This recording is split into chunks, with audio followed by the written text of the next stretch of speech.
Okay, we've already installed our 30 amp breaker for our generator in our power panel. We've installed the interlock switch to keep the power from being on out of the panel and into the panel at the same time.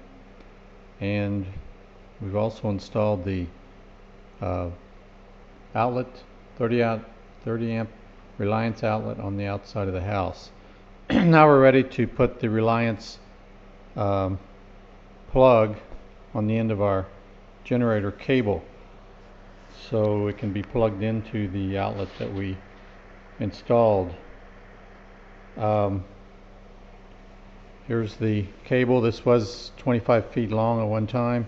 I've cut it down approximately 7 or 8 feet using the number 10 4-wire cable to run into my panel. I put conduit on it. Those are in previous videos. Click on the links if you want to see those.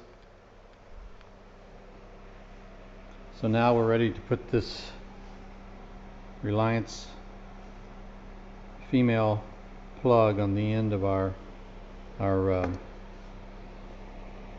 cable. Now I've got to cut off the outer part of the cable, but I'm going to wait until I put these in and know exactly how much I need to cut off, because this is all empty. The other end of the cable has this kind of plug on it, which plugs into the generator, and it locks in place so it won't pull out. So this Reliance plug is held on by these two screws. It comes apart, and we're going to actually connect our wires into these openings. These are much like they were on the outside plug. There's screws on the side that you unscrew, and then it opens up these openings, and you just stick your wire down into them and then tighten screws from the side. First you have to thread the wire through here, and on the inside, I don't know if you can see it or not, there's an adjustable clips here that will tighten down on the wire to secure it, and that's pretty much it. So I've got to trim the wires, stick them through here, and then hook them into here, slide them together, and screw them together. So let's do that now. Okay, I've got all the wires connected, and again, like on the outside outlet, the Reliance outlet, they use a common system. They have little letters engraved into the top. W is where the white goes. There's X and Y for the black.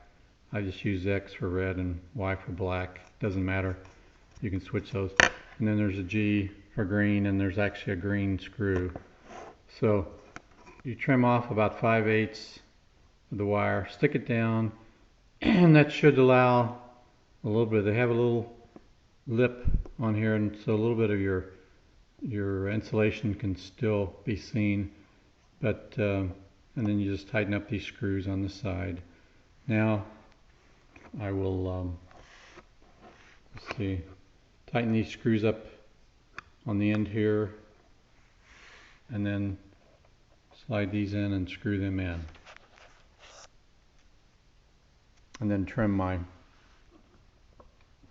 outer covering of my cable.